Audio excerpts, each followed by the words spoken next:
Becoming an effective wildlife photographer can take many years.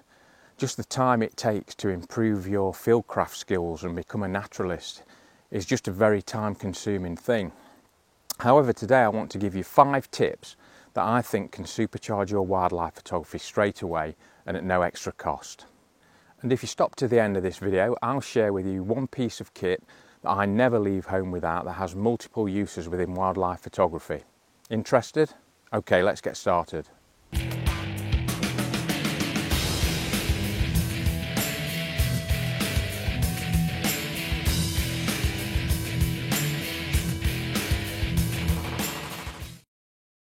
Now, this first tip I'm going to share with you is probably one that you've heard before, and if you've taken no action on it, I think now's the time to do it because it's so simple, effective, and it will have an immediate impact on your images, and that's to get on eye level with your subjects.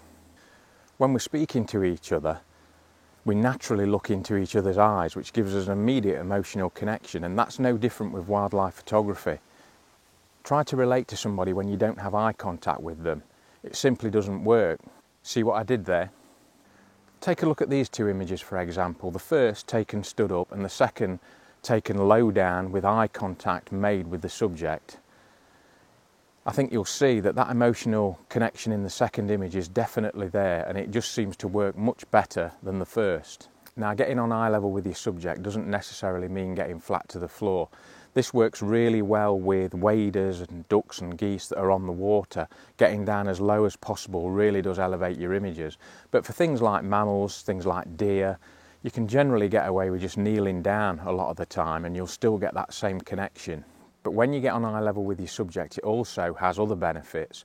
And that is, imagine you're taking an image of something angled down towards it while you stood up. What tends to happen is that the background is then directly behind your subject because you're looking straight down, which means that you generally end up with an untidy background. The more you can bring that angle up, the more you will most likely take the background further away and able to get those lovely smooth backgrounds which will separate your subject out from its background. It also works well with the foreground. If you're low to the floor, you can often shoot through some foliage or grass towards your subject, and again you can get that lovely diffuse foreground, again highlighting your subject. So it really is a triple whammy with this one. Try it out and see how you go.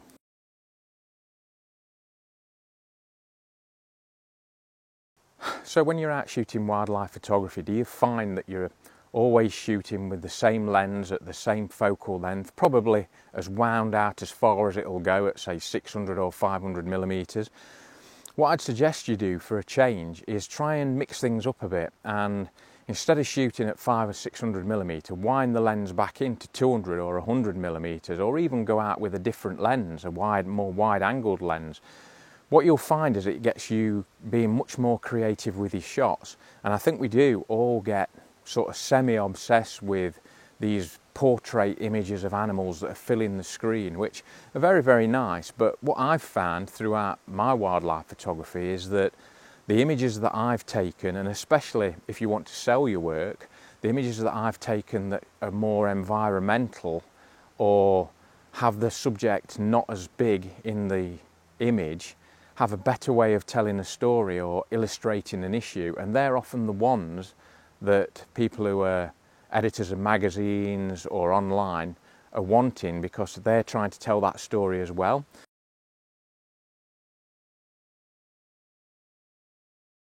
Not only can shooting images in black and white be fun, it also really changes the way you have to think and changes the way your brain sees the world when you're trying to construct an image. So once that colour information is removed, your brain will have to start and process the world through that viewfinder in a slightly different way. You'll start to notice things like shapes, you'll start to notice different contrasts between areas, you'll start to notice different textures and tones. And that's such a help when you're trying to produce a black and white image, to be able to do that. Now, most cameras these days have a setting which is called something like scene selection, and you can actually change your viewfinder and your LCD screen so that they show up in black and white. Now, this is really useful when you're doing black and white photography because it's very, very difficult unless you really practiced at it, to look at a colour screen and discount that colour and see the shapes and the textures and the tones. So by doing that, you can then help yourself to see that image in a different way and construct that final image in monochrome. Now, by doing that occasionally, what you'll find is when you switch back to colour imaging, we all have those days where you go out and anticipate shooting something, but it's a really grey, horrible day, nothing's really happening and nothing's working.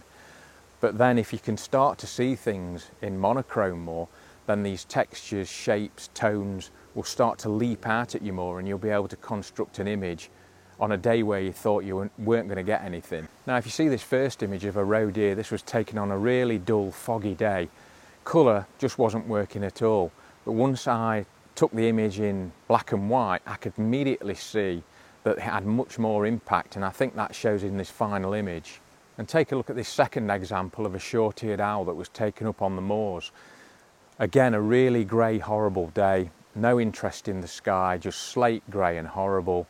But when I look at it in black and white, the drama just simply leaps out with it. The contrast in the bird and the background, and those eyes, it does leap out at you. So this is what can happen when you shoot in black and white.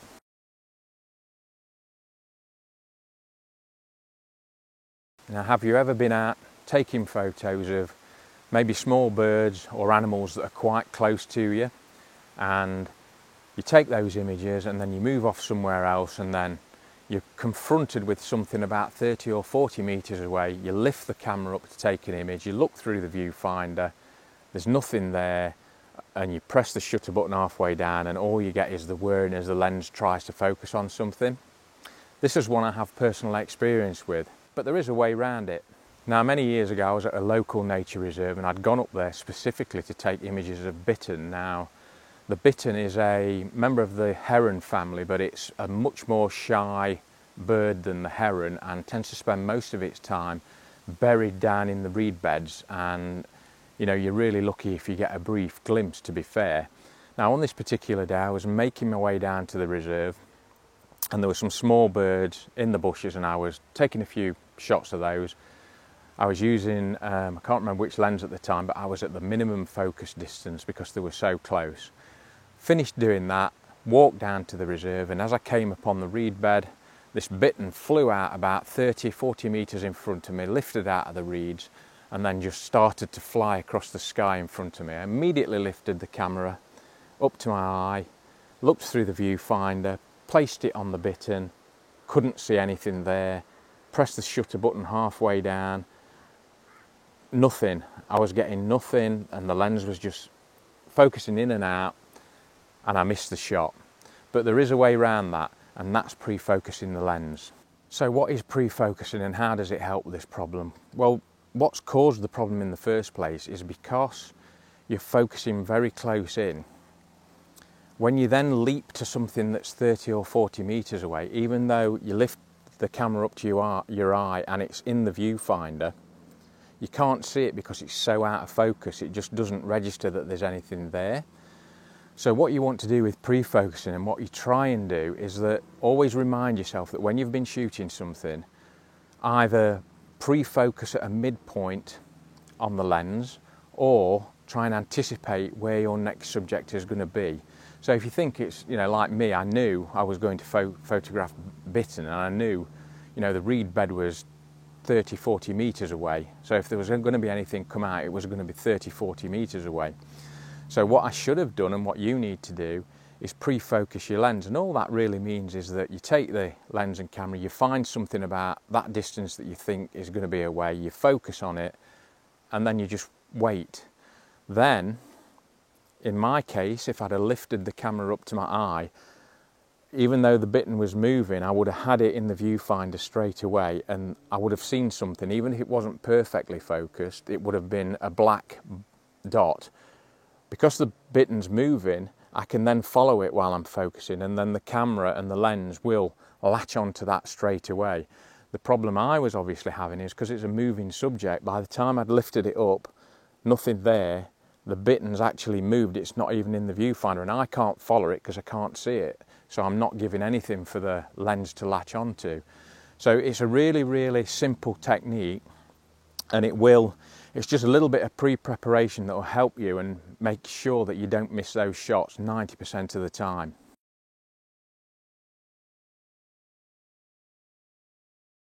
So have you ever taken a shot that looks like this one? Or maybe this one? If you have, then this technique will help prevent it in the future. So what's causing the problem with this horrible grey snow and this dark bird that is almost devoid of any detail? Well, it's actually your camera. Generally, today's cameras do a fantastic job of getting the exposure on a scene correct. However, there are quite a few instances that can fool a camera's light meter.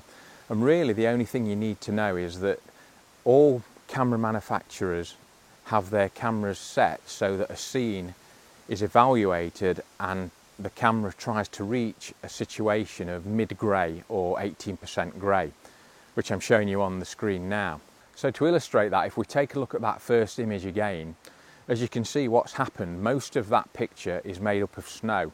It's white, it's pure white. But the camera sees that and thinks, hang on, I want to make this scene 18% grey. So what it does, it evaluates it and basically darkens the image until most of it is that 18% grey. But what it also does, as well as giving you snow that's a dirty, horrible grey colour, it will also darken down the field fare as well. So again, that gets darker. So it's not really the image we want. It's not what we were actually seeing. The camera's been fooled. In this second image, we have a dark bird that's flying against a really bright sky. Now again, in this situation, what the camera's going to try and do is turn that sky to 18% grey. It'll darken the image down. Now, because I've got a dark bird, which is already dark, the whole scene will get darker, the dark bird will get darker, and it leaves you with a bird that's devoid of really any detail. Again, the camera's meter's been fooled. But this can also be a problem on images with dark backgrounds. So if you take a look at this image, for instance, what we have is a dark background and we have a lovely white barn owl, which is obviously mainly white, really nice image. However, what can happen is, because that background is mainly dark, it's darker than 18% grey, the camera will try and lift that up. It'll try and lift the background until it's a lot lighter. Again, what it will also do is lighten the barn owl. So if you've got areas of pure white on that barn owl and they get whiter, you'll end up clipping all those highlights and losing all that detail within the bird's feathers, which again is what you don't want. The camera's light meter has been fooled again. Now, you're not stuck with this exposure. There is a way around it, and most cameras have something on them called exposure compensation. Now, on the A7R III that I use, that comes in the form of a dial on the top where I can basically manually put in +3 or -3 of exposure compensation, so either darken or lighten the image depending on what I think I need. You should also look out for on your camera, sometimes there's a little button with a plus and minus sign, or alternatively to that, on the LCD you will also have a scale on there that you can get through the menus, which again, either on a touch screen or by using buttons, you can change plus or minus to normally about 3 stops either way to change the exposure. So what I always do when I'm shooting is, when I've taken a couple of shots, I'll examine them on the back of the camera and just try and see if I think I've got the right exposure, or potentially is something like this happening? Am I getting a situation where the camera is overcompensating one way or another? That's the point where I start to play around a little bit with exposure compensation and then try and correct it like that. It's something that you need to practice, and it's something that as you get more experience, you'll notice these scenes more and more where you think that the camera's going to get fooled, and just start tweaking your exposure compensation just to get over that and prevent, you know, those shots that we saw initially. And finally, for those of you who've stopped with me on this video to the end, I said I'd share with you my secret bit of kit that I never leave home without. Very, very tech. Well, not really. It's this. It's just a camouflage ground sheet. Not very expensive, but this has multiple uses for wildlife photography. And yeah, it's really saved me on a couple of occasions, this has. So, for instance, let me go through a few instances where this has been absolutely fantastic. If you just want to sit somewhere and you're out when it's wet, fold this out and sit on it, stops you getting wet. If you're doing macro photography, sometimes with macro photography you can be laid on the floor for a long time, fiddling with settings and just micro adjustments to try and get it perfect with lighting, etc. Lying on one of these makes it a lot more comfortable. I've also used this as a temporary hide, so if I don't take my hide out with me and then I get into a situation where I could do with getting under cover, you know, this has eyes on it and tags. Take some paracord with you and you can fashion a temporary hide with this to get under cover, and that's saved the day quite a few times. Again, when I'm out on the moors and stuff, I always take this with me. It's a great temporary shelter if you get caught out in snow or torrential rain. You can get yourself under cover. Even more permanent if you end up spending the night somewhere where you didn't expect to, up on the moors or something. This can be a real lifesaver. So yeah, inexpensive. I would recommend that every wildlife photographer gets one of these. Absolutely fantastic and do so many jobs. It's sort of the Swiss Army knife of wildlife photography in my opinion. So yeah, that's my tip. I really hope you enjoyed this video and found these tips useful. If you did and you enjoy photography, adventures, tutorials and reviews, not only on wildlife photography but on macro and landscape as well, then maybe consider subscribing to the channel. I'll see you next time for another one. Bye.